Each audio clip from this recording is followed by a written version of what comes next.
The observation deck of Station Kepler 442b hummed with the nervous energy of first contact protocols. Ambassador Zexhai of the Alterian Collective adjusted her crystalline breathing apparatus for the third time in 5 minutes, her 4 eyes tracking the approaching human vessel through the transparent aluminum viewing port. The ship was smaller than expected, its hull scarred from countless hyperspace jumps, yet it moved with a precision that spoke of experienced hands at the controls.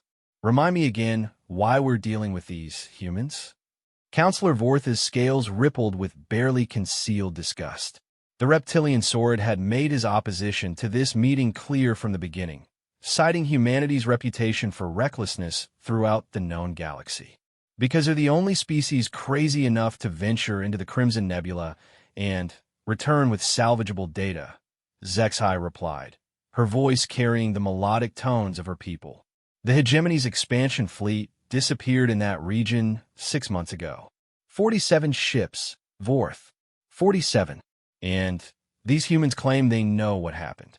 The docking bay shuddered as magnetic clamps secured the human vessel. Through the internal monitors, they watched as a single figure emerged from the ship's airlock. The human appeared unremarkable by most standards. Average height, brown hair slightly disheveled, wearing what looked like a standard exploration suit. What caught Zexai's attention was the small, luminescent creature perched on the human shoulder. By the void, whispered Dr. Kelmoran, the station's xenobiologist. Her tentacled form writhed in what Zexai recognized as extreme agitation. That's a venomous glider. They're prohibited on every civilized station in the galaxy. The creature in question was about the size of a Terran house cat, with iridescent fur that shifted through the color spectrum as it moved.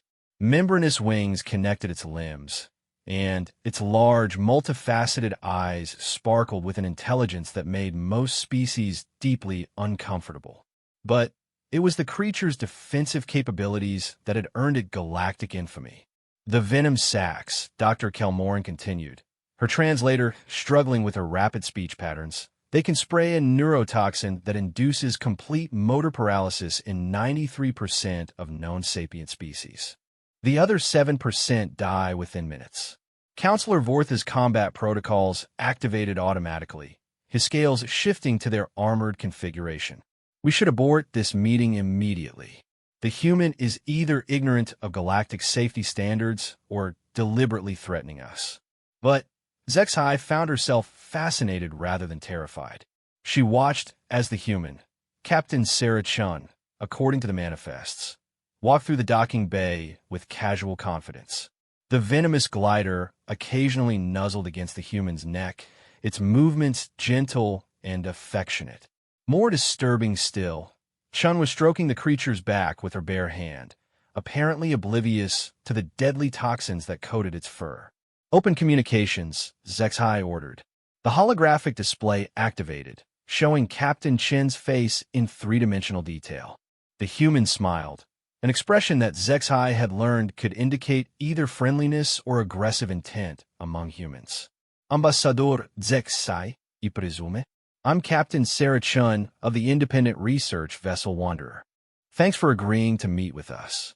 Chen's voice carried an easy confidence that seemed at odds with her situation.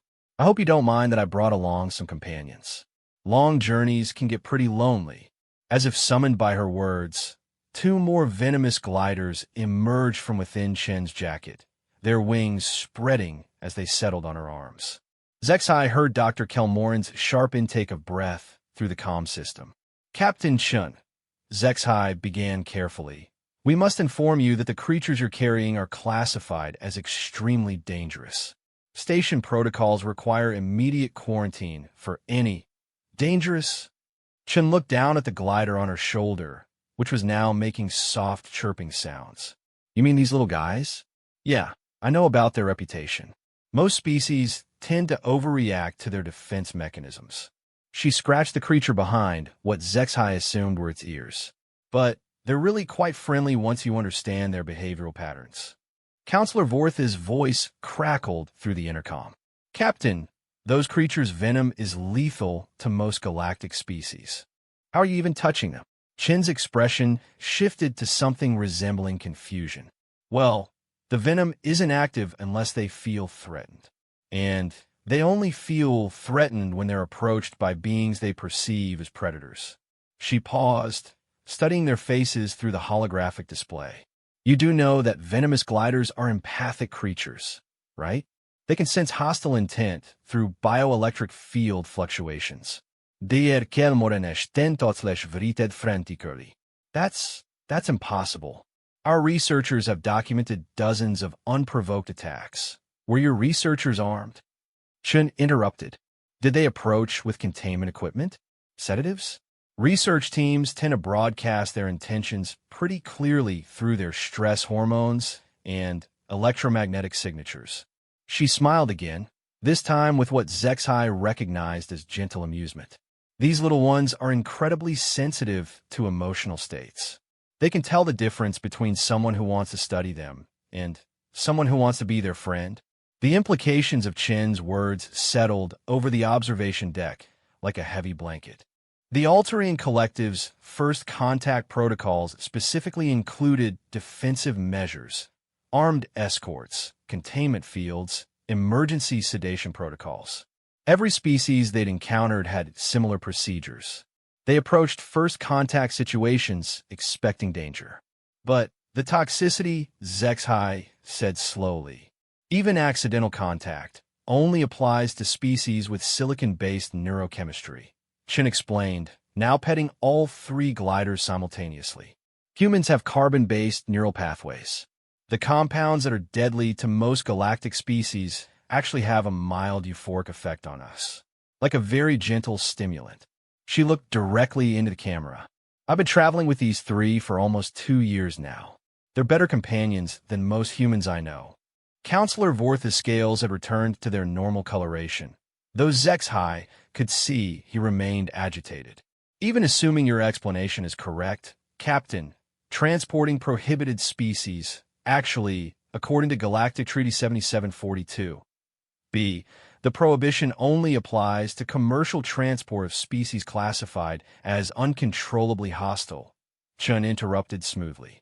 Since these little ones are demonstrably controllable and, in my experience, only hostile when threatened, they fall under the companion animal exemption. Her smile turned slightly predatory. I checked the regulations quite thoroughly before accepting them as crew members. The silence that followed was broken only by the soft chirping of gliders and the ambient hum of the station's life support systems. Zexai found herself reassessing everything she thought she knew about human behavior patterns. The species had a reputation for recklessness, for charging into situations that more cautious races would avoid. But Chen's actions suggested something different. Not recklessness, but a fundamentally different approach to risk assessment. Captain, Zexai said finally, perhaps we should proceed with our scheduled meeting. You mentioned having information about the Hegemony fleet's disappearance. Among other things, Chen replied. But I should warn you, the information I have might challenge some assumptions about what constitutes dangerous in this galaxy. One of the gliders on her arm stretched its wings, the membrane catching the docking bay lights in a prismatic display. These little ones actually helped me figure out what happened to those ships. Dr. Kelmoran's voice was barely a whisper. How could they possibly? Empathic sensitivity works both ways, Chun explained. They can sense hostile intentions from other creatures, but they can also detect the absence of life, the specific electromagnetic silence that indicates mass death. When we entered the nebula, all three of them became extremely distressed. Her expression grew somber. They led me to the wreckage. The implications sent a chill through the observation deck. If the venomous gliders could detect death from a distance, they might be more than just misunderstood companions. They could be early warning systems for threats that conventional sensors couldn't identify. What did you find? Zexai asked, though she wasn't entirely sure she wanted to know the answer. Chen's smile faded completely. Something that makes venomous gliders look like harmless pets by comparison.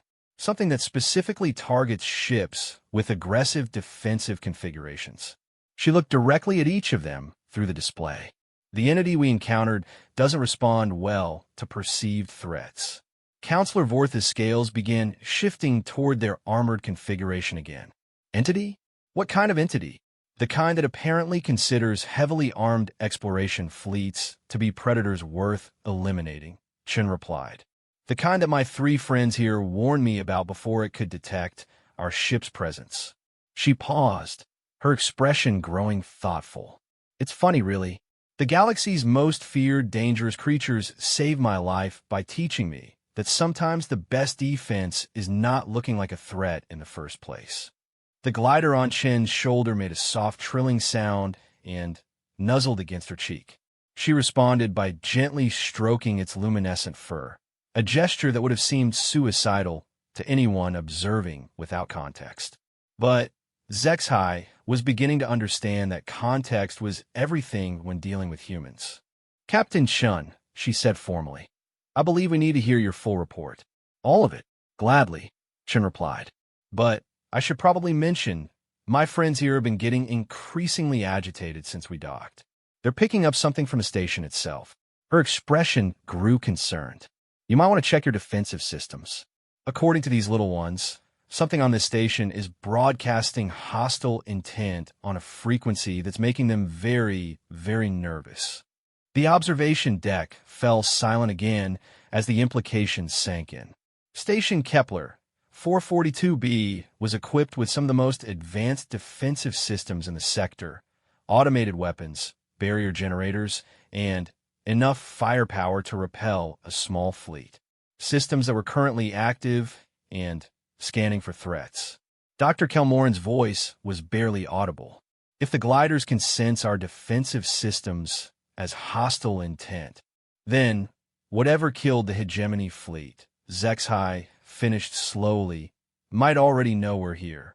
As if in response to her words, the station's proximity alarms began to sound. Through the viewing port, they could see space itself beginning to ripple, like water disturbed by an unseen presence moving beneath the surface. Captain Chen's expression remained calm, but her hand moved protectively toward the gliders. I'd recommend powering down those weapon systems, she said quietly. Right now, that's probably the only thing keeping us alive. The first part of their encounter was ending, but Zexhai realized that their real education in the nature of threat and survival was just beginning. The humans, it seemed, had learned lessons about coexistence that the rest of the galaxy had yet to understand. And those lessons might be the key to surviving whatever was approaching through the darkness of space. The gliders' chirping grew more urgent, their luminescent fur shifting to deep amber, a warning color that no galactic database had ever recorded, because no galactic researcher had ever lived long enough to document it. Until now, the emergency klaxons of Station Kepler 442b created a symphony of chaos that reverberated through the titanium bulkheads. In the observation deck, Ambassador Zexhai watched her carefully planned first contact meeting dissolve into crisis management as her staff scrambled to respond to proximity alerts that defied conventional explanation. Massive gravimetric disturbance detected at bearing 247, Mark 19, reported Lieutenant Kextar, his normally steady voice cracking with tension. Whatever it is, it's bigger than a dreadnought, and moving in ways that violate known physics. Through the holographic display, Captain Shin remained unnaturally calm despite the chaos erupting around her. The three venomous gliders on her person had shifted to colors Zexhai had never seen documented, deep crimsons and violets that seemed to pulse in rhythm with the proximity alerts. Captain, Zexhai transmitted urgently. We're reading massive energy signatures approaching the station. Our defensive systems are powering up automatically. That's exactly what you don't want to do, Chen interrupted, her voice carrying the authority of hard-earned experience. Trust me on this one. Whatever's coming, it interprets defensive postures as aggressive challenges. She looked down at the glider perched on her shoulder, its fur now cycling through warning colors so rapidly it resembled a living strobe light. Shimmer here is practically having seizures from all the hostile electromagnetic signatures your systems are putting out. Counselor Vorth's scaled hide had shifted to full combat configuration, making him look like a walking fortress of bone and armor plating. Human, you're asking us to disable our defenses in the face of an unknown threat. That violates every survival protocol developed by civilized species. And how I'll have those protocols worked out for the 47 ships that went missing? Chun countered.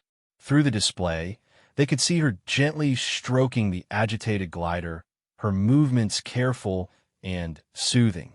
Look, I get it. Every instinct you have is screaming at you to power up weapons, raise shields, prepare for battle. But that's exactly what gets you killed. Dr. Kelmoran's tentacles writhed in patterns that indicated extreme stress. Captain Chun, the entity you mentioned, what exactly are we dealing with? Chen's expression grew thoughtful as she considered the question. Honestly, I'm not entirely sure. It's unlike anything in the galactic databases. But I can tell you what it does to ships that approach it with weapons hot and shields raised. She paused, her hand moving to comfort another glider that had emerged from her jacket. It treats them like predators trying to establish territorial dominance. The main display flickered as station control attempted to track the approaching anomaly. What appeared on screen defied easy categorization, a writhing mass of energy and matter that seemed to exist in multiple dimensions simultaneously. It moved with organic fluidity, yet displayed geometric patterns that suggested vast intelligence. Dimensional displacement readings are off the charts, Lieutenant Kextar reported, his voice barely steady. The entity appears to be folding space around itself as it moves. Our targeting systems can't establish a lock, because it's not actually moving through space, Chen explained, apparently able to hear the bridge communications through their open channel. It's manipulating local space-time to bring itself closer to us. Think of it less like a ship and more like a living hyperspace tunnel. The implications sent a chill through the observation deck. Hyperspace manipulation on that scale required technology that exceeded even the most advanced civilizations. Yet Chen spoke of it as if describing a natural phenomenon. Captain, Zexhai said slowly, how do you know so much about this entity's capabilities? Chen's smile was rueful. Because I spent 3 days hiding in a nebula cloud while it systematically dismantled what was left of the hegemony fleet. 47 ships, just like you said, but it didn't attack them all at once. She paused, her expression growing distant with memory. It started with the heavy cruisers, the ships with the biggest guns and the most aggressive scanning patterns. Then worked its way down to smaller vessels. Through the station's external cameras, they could now see distortions in local space that suggested the entity's imminent arrival. The distortions moved with purpose, creating ripples in the stellar backdrop that reminded Zexhai uncomfortably of a predator stalking through tall grass. The escorts were last, Chen continued. By the time the entity reached them, most had already powered down their weapons and were broadcasting surrender signals. It left them alone for almost 6 hours before. She trailed off, shaking her head. It was like it was studying them, trying to understand their intentions. What changed? Dr. Kelmoran asked, though her tone suggested she dreaded the answer. One of the escort captains panicked, fired a full spread of quantum torpedoes at what he thought was the entity's core structure. Chen's voice carried a weight of witnessed tragedy. The entity's response was immediate and thorough. The proximity alarms reached a new crescendo as the spatial distortions intensified. Through the observation deck's viewing port, they could see stars bending and stretching as the entity manipulated local space-time. The effect was beautiful and terrifying in equal measure. Ambassador, Counselor Vorth's voice carried the strain of suppressed panic. I am recommending immediate evacuation protocols. We could be aboard escape pods and away from the station in under 10 minutes. But Chen's voice cut through the comm system with startling urgency. Don't run. Please, whatever you do, don't run. Rapid acceleration triggers its pursuit reflex. The gliders on her person had begun making soft, keening sounds, their luminescent fur now pure white, a color that somehow conveyed desperate warning. I've seen what happens to ships that try to flee. They don't get far. Zexhai found herself at the center of an impossible decision. Every protocol, every training exercise, every survival instinct demanded that they either fight or flee. But the human was asking them to do neither, to remain still and defenseless in the face of an entity that had already destroyed 47 ships. Captain Chun, she transmitted, her voice carefully controlled. What exactly are you proposing we do? What I did, Chun replied. Power down all defensive systems. Reduce electromagnetic emissions to minimum life support levels. And wait. She held up one of the gliders, its white fur beginning to shift toward pale blue. Trust them to tell us when it's safe to breathe again.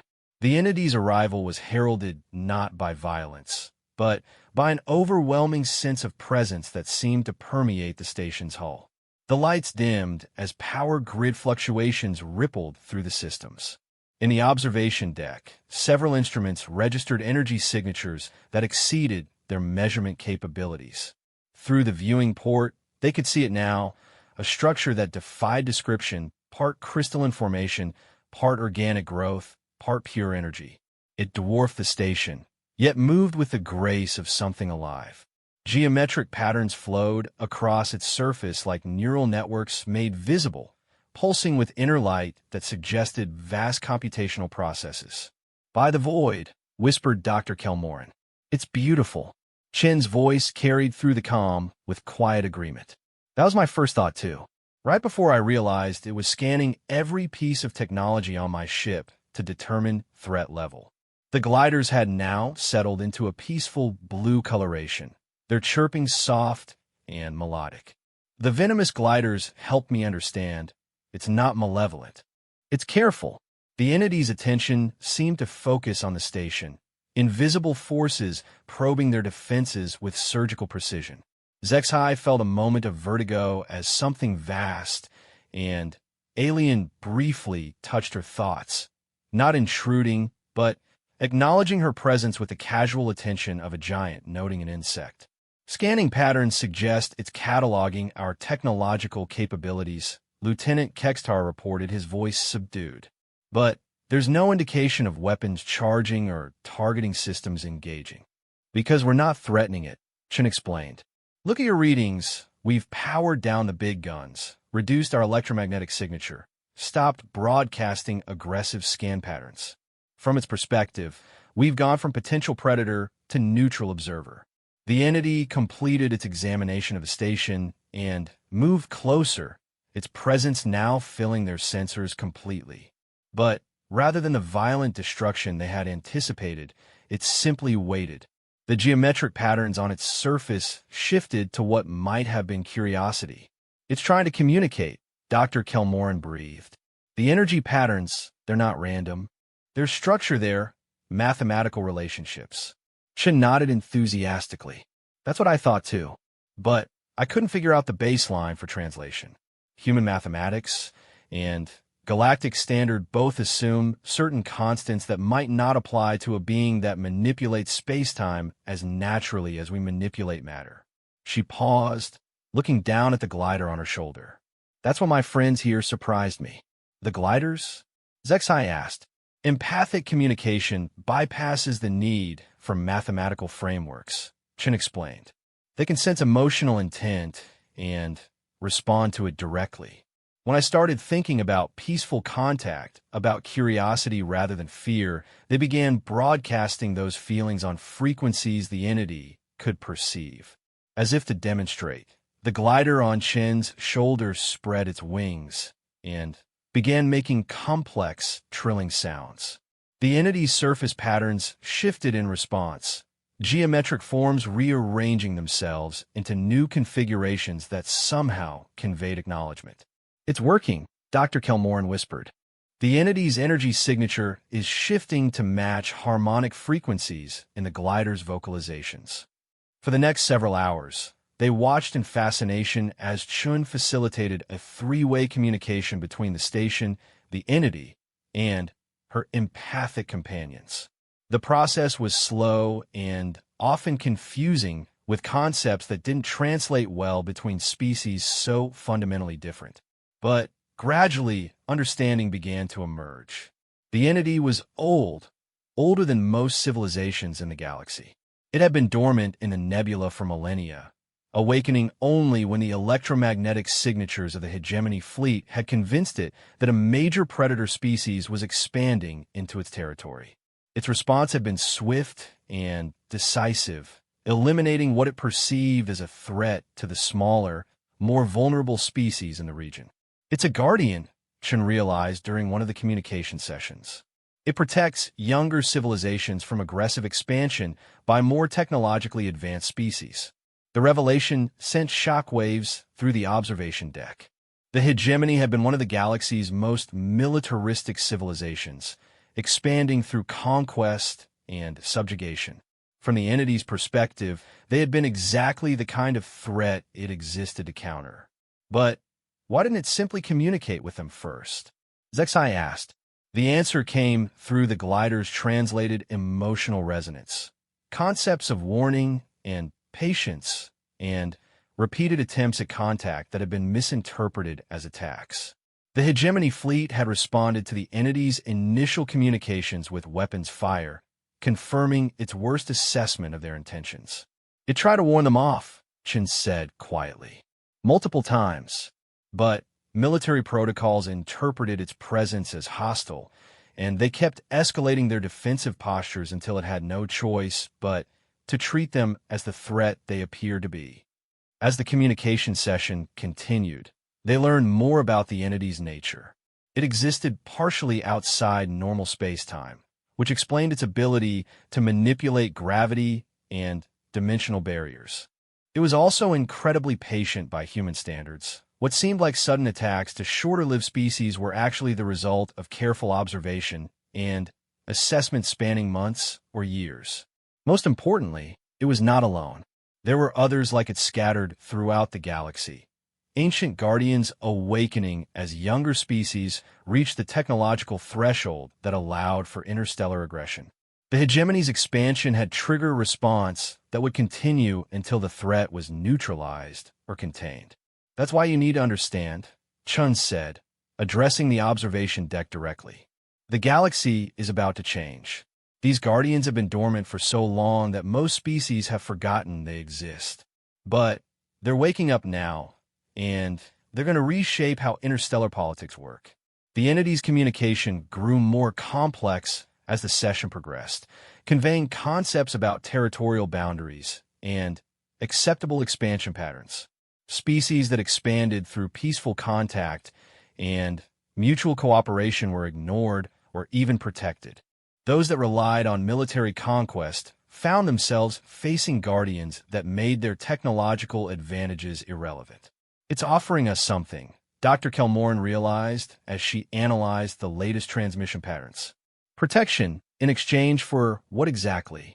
The answer came through the glider's emotional translation, cooperation in monitoring, and managing the expansion of aggressive species. The Alterian Collective's reputation for diplomatic solutions had apparently impressed the entity. It was proposing a partnership that would reshape their understanding of galactic politics. Think about it, Chan said as the communication session wound down. Instead of arms races and military alliances, we could have a galaxy where expansion has to be peaceful because aggressive species simply can't survive long enough to become threats. The entity began withdrawing, folding space around itself in preparation for departure. But before it left, it transmitted one final message through the gliders, a set of coordinates, and a time frame for future contact. It wants to meet again, Chun translated, to discuss implementation of the new boundaries it's establishing. She looked directly at Zexai through the holographic display, and it specifically requested that humans be present for those discussions. As the entity vanished back into the depths of space, leaving only fading gravitational distortions to mark its passage, The observation deck fell silent. The implications of what they had witnessed were staggering. The galaxy's power structure was about to undergo fundamental changes, and humanity, the supposedly reckless species that everyone considered dangerous, might be the key to navigating those changes successfully. Captain Chun, Zexhai, said finally, "I think we need to discuss a formal alliance between your species and ours." Chin's smile was warm with understanding. "I was hoping you'd say that, because something tells me this is just the beginning." The gliders on her shoulders chirped in harmonious agreement, their fur shifting to the soft gold that indicated contentment and hope for the future. 6 months after first contact with the Guardian entity, the diplomatic landscape of the galaxy had shifted in ways that no one could have predicted. The emergency session of the Galactic Council convened aboard Nexus Prime, the massive diplomatic station that served as neutral ground for interspecies negotiations. But today, the usual atmosphere of careful protocol and measured diplomacy had been replaced by something approaching panic. Captain Sarah Chun stood before the assembled representatives of 43 different civilizations, her 3 venomous glider companions draped casually across her shoulders and arms. The sight that had once terrified xenobiologists now served as a symbol of humanity's unique approach to interspecies relations. The glider's luminescent fur shifted through calm blue and green hues, providing a stark contrast to the agitated emotional states radiating from most of the assembled delegates. "The Korthax Hegemony's Third Fleet," announced Chancellor Vextai of the Regelian Federation, his voice trembling with barely controlled fury. 42 capital ships and over 30,000 personnel gone without a trace. Destroyed by these guardian entities that you humans seem to think are our protectors. Chin's expression remained neutral, but Zexhai, now serving as humanity's official liaison to the Alterian Collective, could see the tension in her friend's shoulders. The venomous gliders sensed it too, their chirping growing softer as they tried to provide comfort through their empathic connection.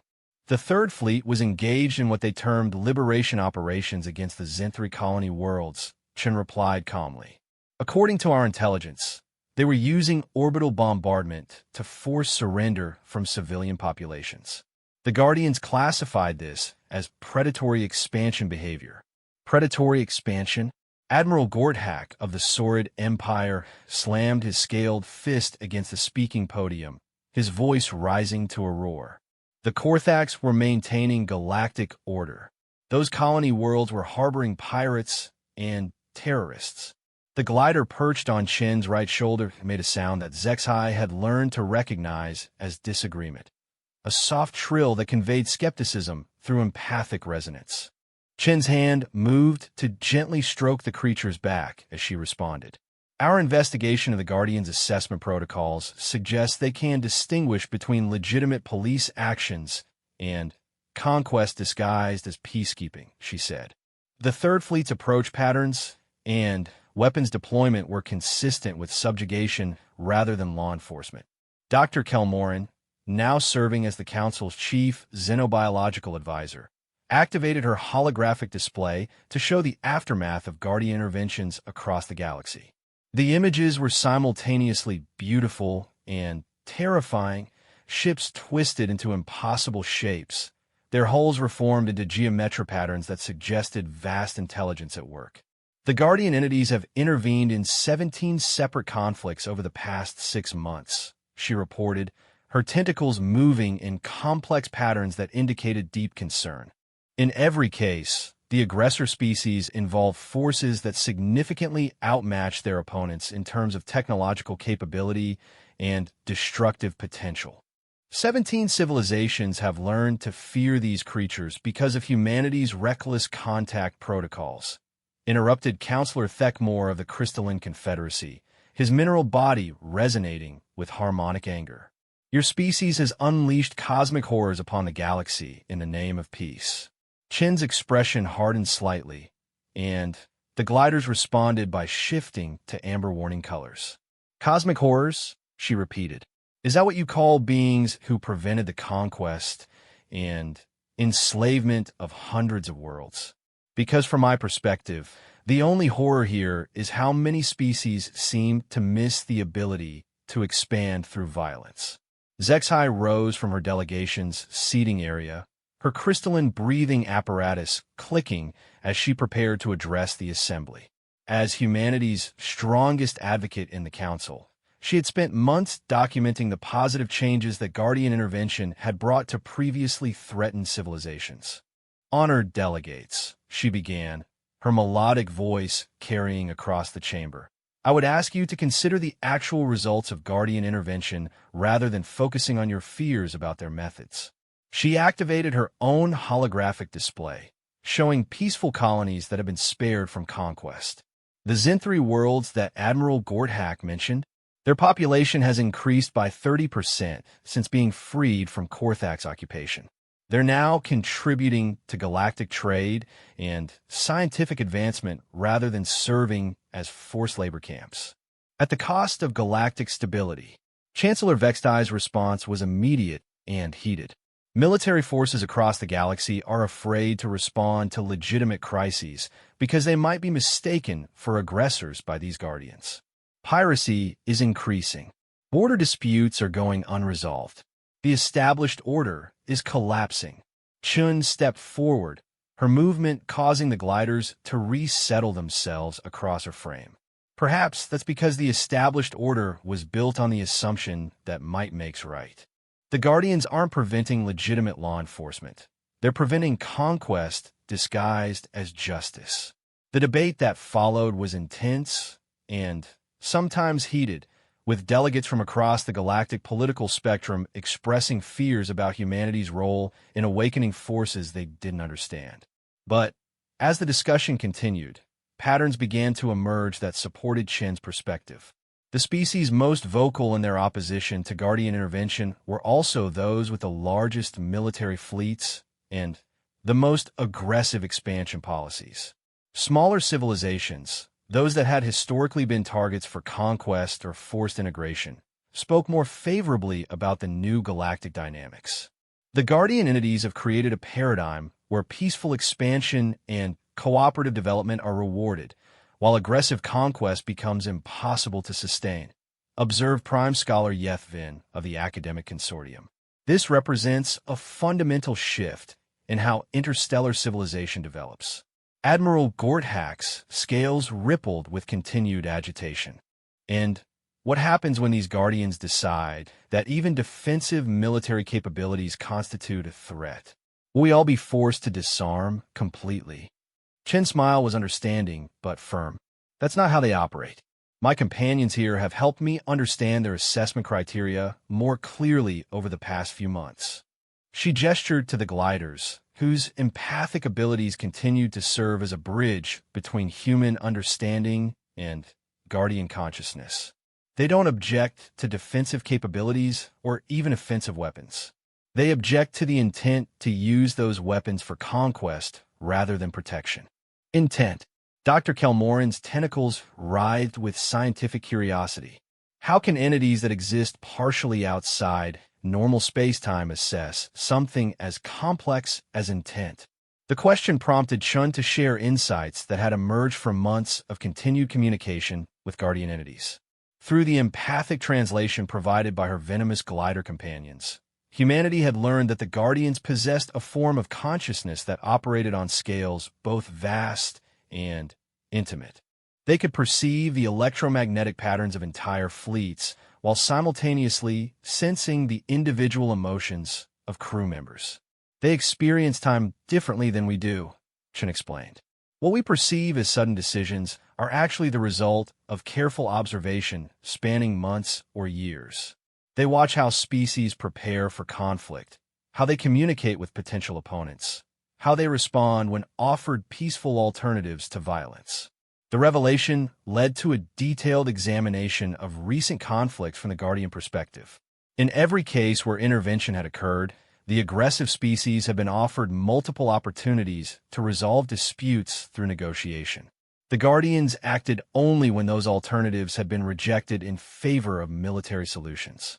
The Korthak's Third Fleet, for example, Zexhai explained, pulling up communication logs that had been recovered from the encounter site, received 17 separate attempts at diplomatic contact from Guardian representatives. They responded by classifying the contacts as hostile communications and increasing their bombardment intensity. Because they had no context for understanding what they were dealing with, Admiral Gorthak protested. These Guardian entities don't announce themselves or explain their nature. They simply appear and begin whatever it is they do. Chen's expression grew thoughtful. Actually, they do announce themselves, but not in ways that military protocols recognize as communication. She called up recordings from Guardian encounter sites, showing complex mathematical and musical patterns that have been dismissed by most species as background radiation or sensor interference.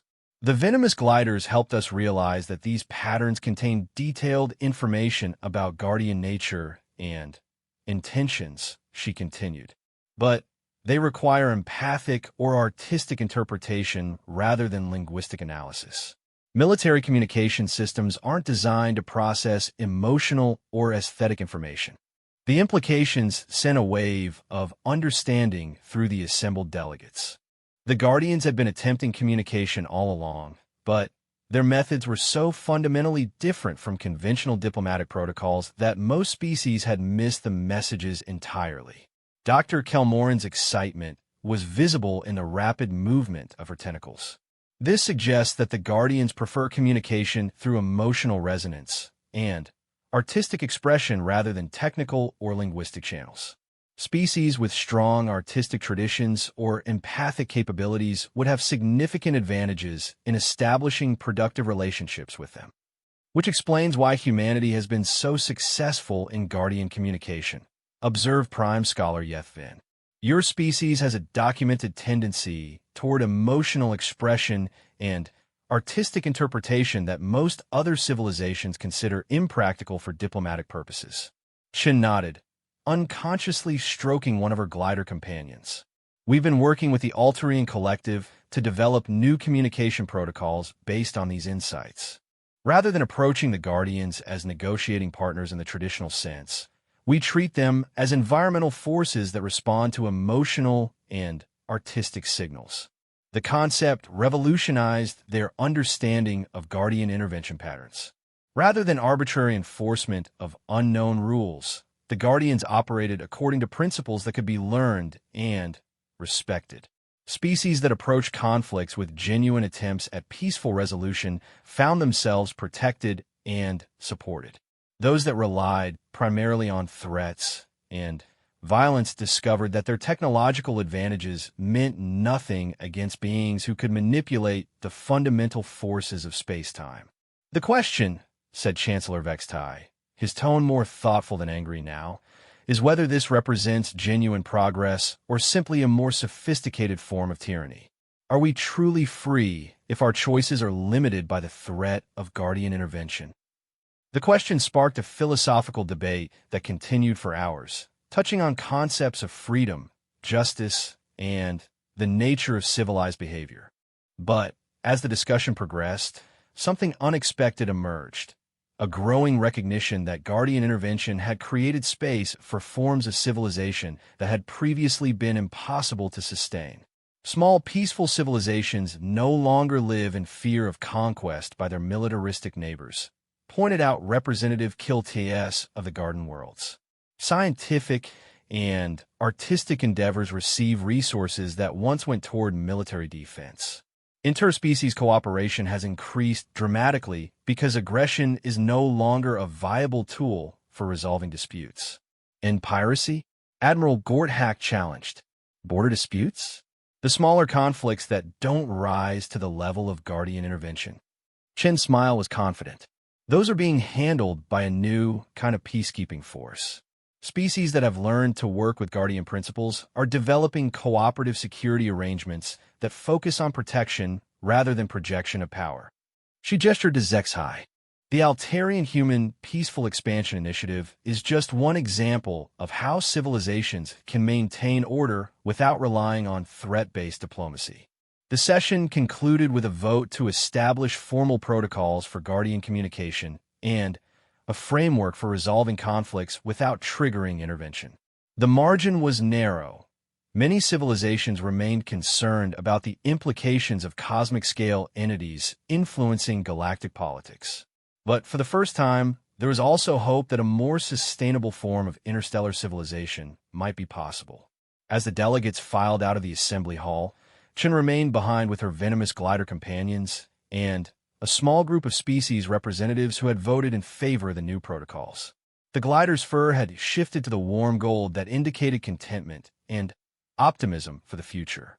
"The real work starts now," Chen said to the gathered group. "The Guardians have given us an opportunity to build something better than what came before. But they won't do the building for us." Zexhai nodded in agreement, her crystalline features reflecting the soft light from the glider's luminescent fur. "My people have a saying, the garden grows not from the strength of its walls, but from the wisdom of its gardeners. Perhaps it's time the galaxy learned to cultivate peace rather than simply enforcing it through strength." The small group spent the next several hours discussing practical implementation of the new frameworks, but Chen found herself distracted by the behavior of her glider companions. Their empathic sensitivity was picking up something from the station's general population, emotions that suggested significant change approaching faster than anyone anticipated. "Something's coming," she said suddenly, interrupting a discussion of trade route security. The gliders are sensing anticipation, excitement, but also concern from the direction of the outer stations. Her words proved prophetic. Within hours, reports began arriving of new Guardian manifestations throughout the galaxy. Not the solitary entities that had intervened in previous conflicts, but coordinated groups working together on projects that spanned entire star systems. The age of Guardian intervention was evolving into something even more profound, and humanity's unique relationship with the venomous gliders was about to become more important than anyone had imagined. The synthesis event, as historians would later call it, began with a simple observation from Captain Sarah Chen's youngest venomous glider companion. The creature, a recent addition to her crew whom she'd named Echo, started displaying colors and patterns that didn't match any documented behavioral responses. Instead of the familiar spectrum from blue calm to amber warning, Echoes first cycled through complex geometric patterns that seemed to shift according to mathematical principles. "It's not emotional resonance," Dr. Kelmoran observed, her tentacles moving in rapid calculation as she studied Echo's unusual displays aboard the research station that had become humanity's primary Guardian communication facility. "These patterns are too structured, too precise. It's almost like a language," Chen finished, watching as Echo's luminescent fur traced perfect fractals across its small body. But not any language we've encountered before. The observation had come during what should have been a routine monitoring session. 3 months after the Galactic Council had approved new Guardian communication protocols, the galaxy had settled into a strange new equilibrium. Military conflicts had virtually ceased, not because peace had broken out everywhere, but because aggressive species had learned that Guardian intervention made conquest impossible. Pirates still operated in remote sectors, but their activities were limited to areas where they posed no threat to established civilizations. It should have been a golden age of peace and cooperation. Instead, the galaxy found itself holding its breath, waiting for something that no one could quite define.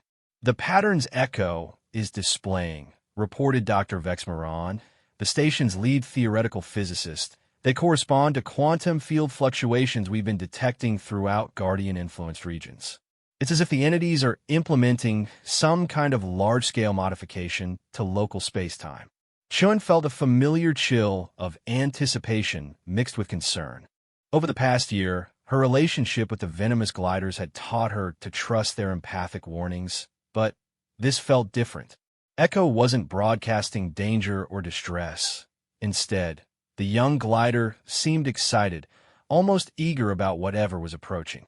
"Shimmer and Jade are responding to Echo's patterns," she noted, watching as her 2 older companions began displaying complementary geometric sequences. It's like they're having a conversation in mathematics. The breakthrough came when Dr. Kelmoran realized that the glider's pattern displays matched theoretical models for multidimensional communication structures. Rather than simple emotional resonance, the creatures were apparently capable of processing and transmitting complex mathematical concepts through their empathic abilities. The Guardians aren't just communicating with us anymore, Dr. Kelmoran announced to the research team. They're teaching us their language, and they're using the Venomous gliders as translation matrices. Within hours of this realization, reports began arriving from Guardian monitoring stations throughout the galaxy. Species that had established positive relationships with the entities were experiencing similar phenomena. Local creatures with empathic abilities were beginning to display complex mathematical patterns that corresponded to large-scale modifications in local space-time.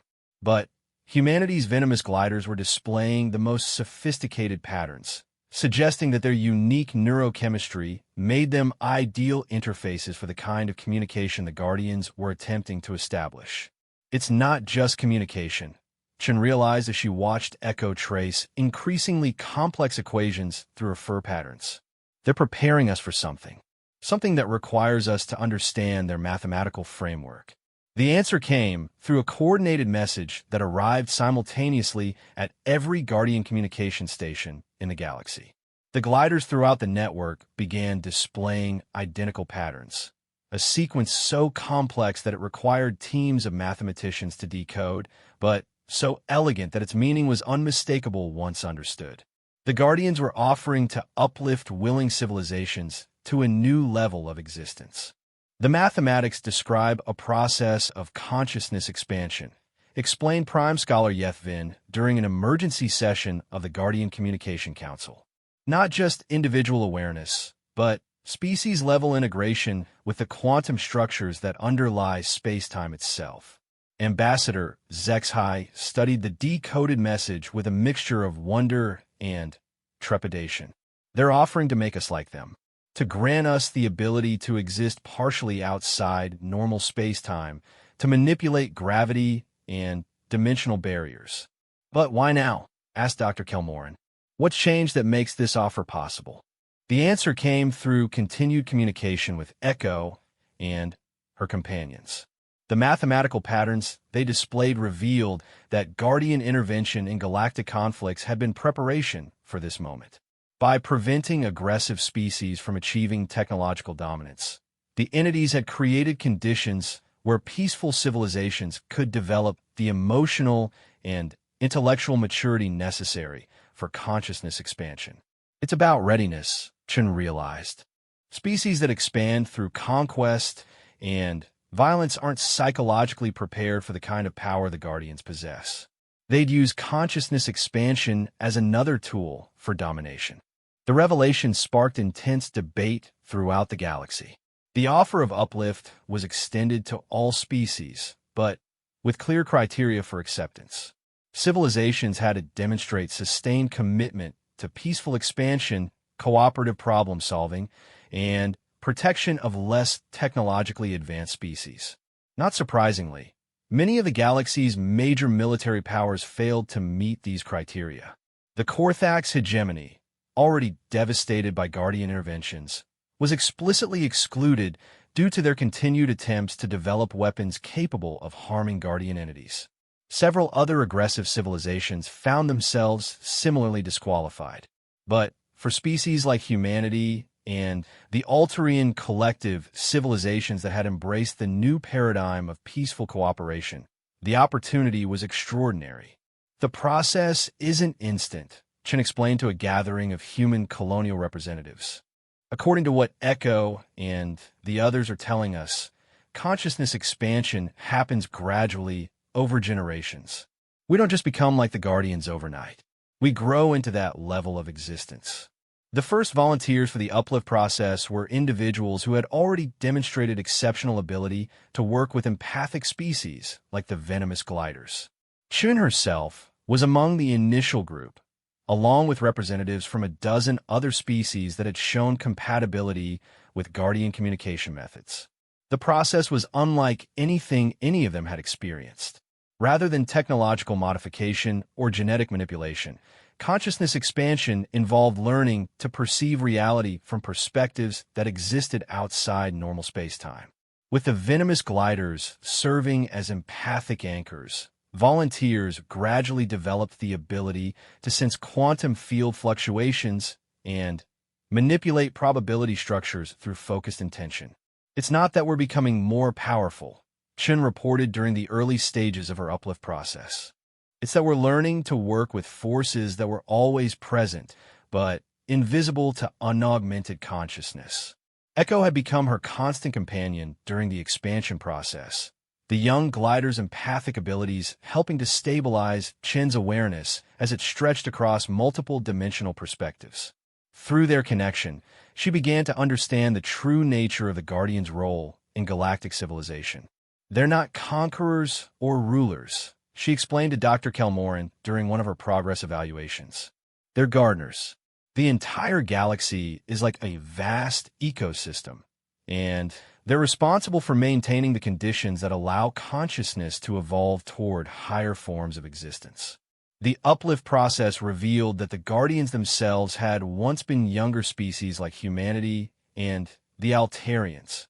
Millions of years ago, they had achieved the level of technological and social development necessary for consciousness expansion, guided by even older entities that had since moved on to entirely different forms of existence.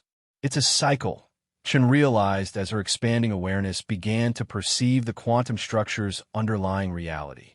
Species develop, achieve uplift, guide younger civilizations toward the same goal, then eventually transcend physical existence entirely to become something else.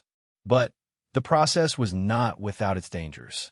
Several volunteers from more aggressive species experienced psychological breakdown when their expanded consciousness encountered the ethical frameworks built into Guardian existence. The ability to manipulate space-time came with an automatic understanding of the responsibility such power entailed. You can't use Guardian abilities for conquest or domination, reported Dr. Vexmaran, who had volunteered for Uplift despite his Regelian Federation's mixed record on peaceful expansion. The consciousness expansion process includes built-in ethical constraints that prevent abuse of power. Species that try to circumvent these constraints find themselves permanently cut off from further development. This revelation explained why the Guardians had been so selective about which civilizations received intervention support. They weren't simply enforcing arbitrary rules. They were preparing candidates for a form of existence that required fundamental commitment to peaceful coexistence and cooperative development. As the first year of the uplift process concluded, the changes in participating civilizations became apparent to outside observers. Humans working with Venomous gliders began demonstrating abilities that seemed impossible by conventional physics, manipulating gravity to enable new forms of space travel, perceiving probability streams to avoid dangerous events, communicating across vast distances through quantum entanglement effects. The fear among non-participating species is understandable, Chen acknowledged during a galactic broadcast designed to address concerns about the changing balance of power. But consciousness expansion isn't about gaining advantages over other civilizations. It's about accepting responsibility for protecting and nurturing the development of all conscious beings. The proof of this commitment came when uplift-enhanced humans began actively protecting non-participating species from remaining aggressive civilizations. Rather than using their new abilities for territorial expansion, they established protective barriers around vulnerable worlds and helped less technologically advanced species defend themselves from exploitation. The Venomous gliders played a crucial role in this protective work.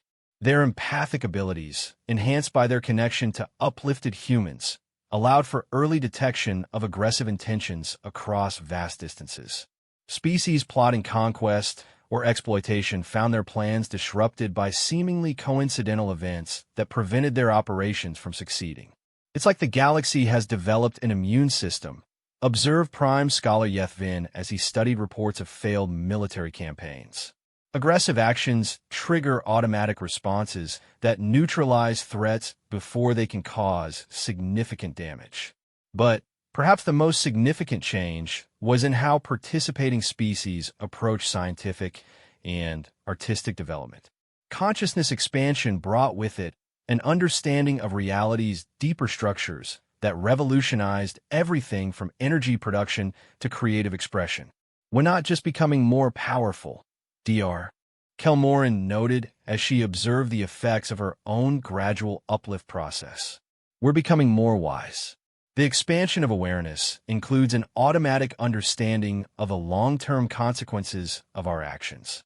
Chun, now several months into her consciousness expansion, found herself serving as humanity's primary liaison with guardian entities that were beginning to prepare for their own transition to the next level of existence.